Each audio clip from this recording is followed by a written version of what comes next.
So, kamusta po mga streetwise? Ako po si Takero Miyamoto at welcome po sa aking munting channel. So, mga kababayan, no, sa matagal na nakafollow sa akin, alam nyo naman, no, na tayo po, no, may mga kaibigan po tayong mga DDS. Ayoko lang tangalanan sila kasi baka mabisto na meron kami communication, di ba? Pero, by the way, ako po yung natatawa dito, no, kasi, no, medyo nag-uusap-usap kami sa politika eh. Sabi ko, matinding ginawa ng majority ngayon. Kasi parang papunta talaga sa impeachment ni Sara. Sabi ng ganyan. So sabi ng DDS na kaibigan ko, sabi niya, Takero, di mo ba alam na may nagsisirculate na dokumento, na documented yung ginagawa ng majority ngayon? Sabi ko, ay talaga? Sige nga, kung totoo nga yan, patingin. Sabi ko, wala yan, hindi lang pinatingin mga babayan. Share pa talaga yung file. Di ba? So ito yung sinasabi ko, no? So confidential, Project Firewall. Oo. So ano yung Project Firewall mga babayan? So kung makita lang natin dito, ano ba nalilito ako? Dito. So classification, strictly confidential.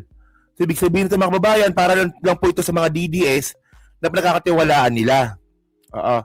Para at least mga kababayan, alam nila kung paano ipagtatanggol yung Senate ngayon, especially majority.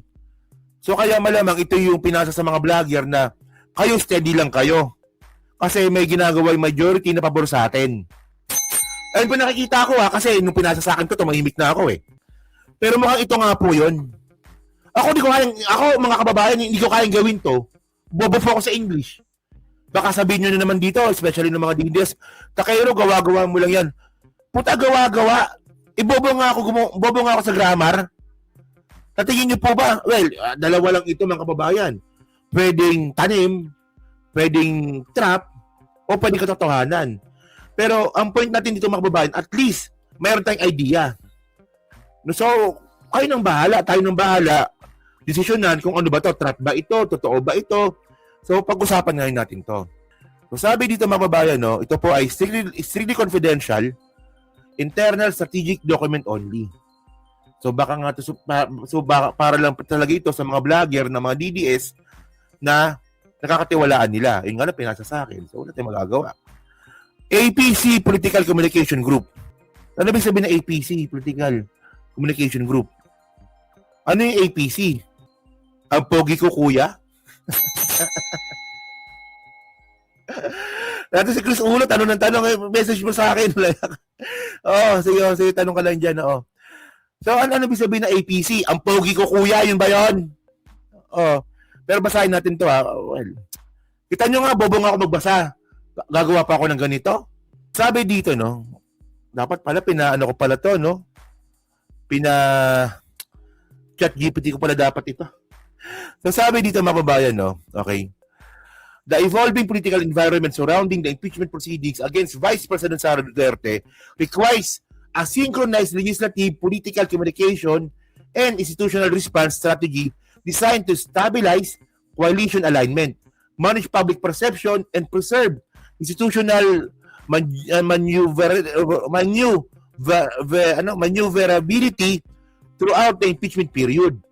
The operational objective therefore shifts toward political containment, narrative dilution, credibility, equalization, and public environment conditioning. Okay. Sa pagkakaintindi ko mga kababayan, meron silang synchronized na utos para po makuha yung narrative na yung impeachment trial ni Sara ay isang political containment, narrative delusion, credibility equalization, and public environment conditioning. So, ibig sabihin nito, dina-downplay po, no? Base po dito sa, sa PDF file na to, no? Dina-downplay po ng mga vlogger, no? Yung impeachment trial ni Sara Duterte, katulong mismo ang Senate majority. Ayan eh. So, nakalagay dito, no, yung strategic objective. So, to reshape political media environment surrounding the impeachment process in a manner that weakens public certainty, certainly regarding the moral position of the House prosecutors. Para daw hulmahin, no, the political and media environment surrounding the impeachment process in a manner na pahihinain ang public certainty regarding sa moral position ng House prosecutors. So ito yung objective ng Senate. Well, mga kababayan, sabihin man natin peke ito mga streetwise, no? Kasi hindi ko rin malaman kung peke ba ito, trap ito, no? Pero by the way, mga kababayan, mukhang ito po yung ginagawa ngayon ng Senate ngayon, especially po ng majority. Yan, so ito na, okay, ito na tayo. So paano ko nasabi na ito rin po ginagawa ng majority ngayon? Anong ginawa ni Amy Marcos kahapon? Di ba ang ginawa ni Amy Marcos kahapon? Na ang totoo daw talagang adhikain ni PBBM, term extension. Di ba? Yung impeachment daw po parang sideline lang yung impeachment. Ang totoong plano ni PBBM dito, term extension. So doon pa lang mga kababayan, makikita ngayon natin na doon pa lang, noon na dinadownplay na po ito ng mga senador natin. At sakto, ito rin po yung nakalagay dito. Gets nyo ba? Gets nyo, no? Malamang gets nyo naman, di ba? So, central strategic doctrine, if impeachment cannot be stopped procedurally, it must be neutralized politically. O, di ba po, tama lupit, no?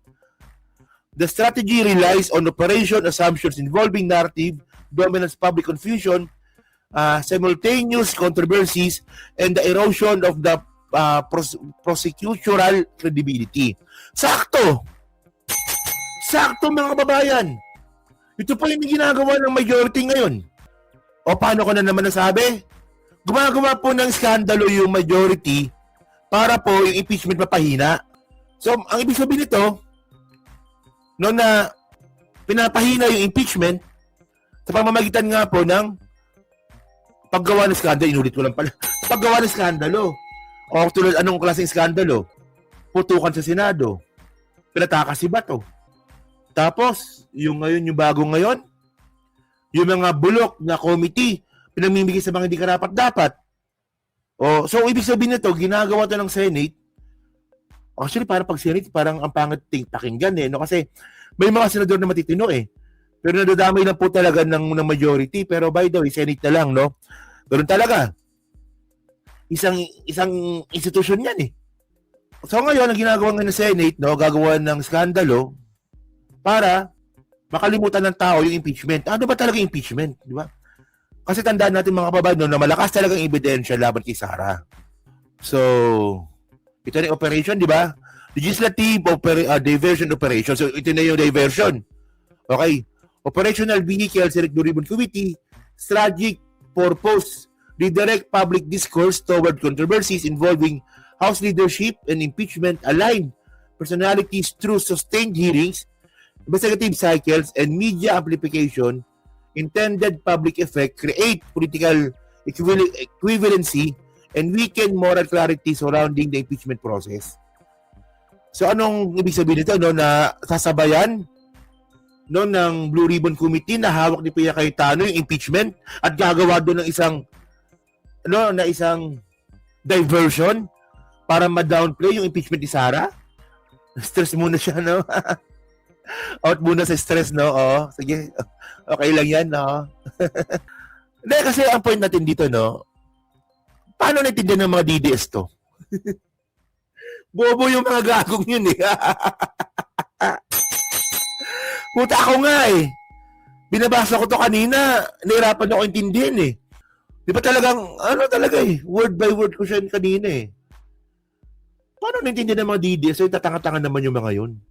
Diba? Ang alam lang ng mga DDS, druga-druga.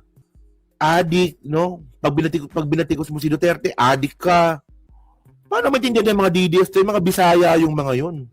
Mga less educated Bisaya yung mga DDS. Ewan ko ba, kahit nga educated na Bisaya, DDS, pero bobo pa rin, di ba? Tingnan nga natin, siguro. Sabi pa dito. So, political delegitimatation operation. Tingnan nyo yung mga word na delegitimatation. Hindi ko alam yan, Hindi ko talaga alam sabihin yan. Ginugoogle ko pa yan para maintindihan ko.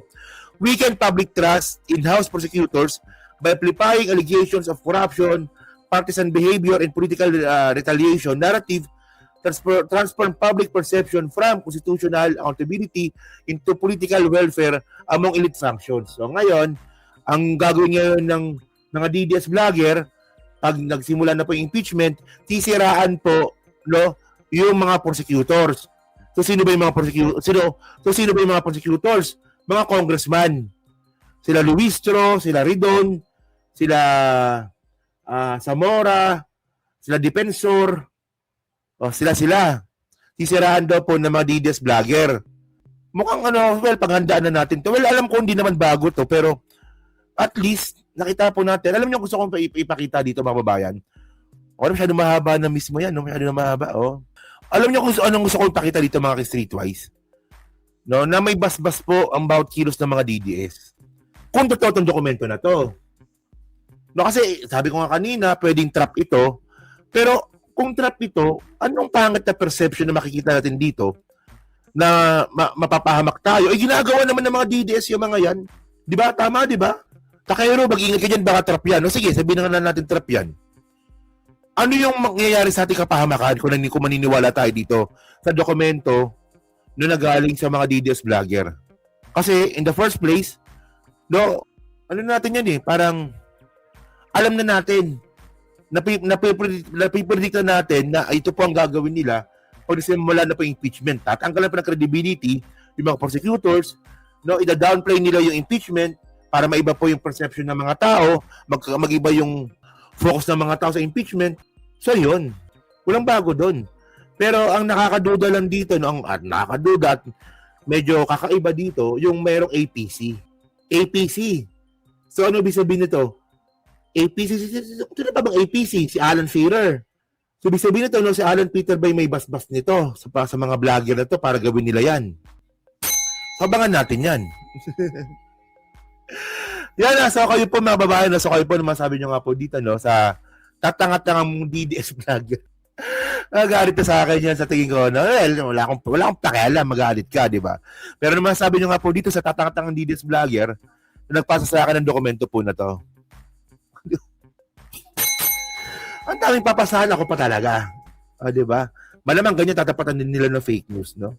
Saan na ba tayo? Okay, next topic tayo, no?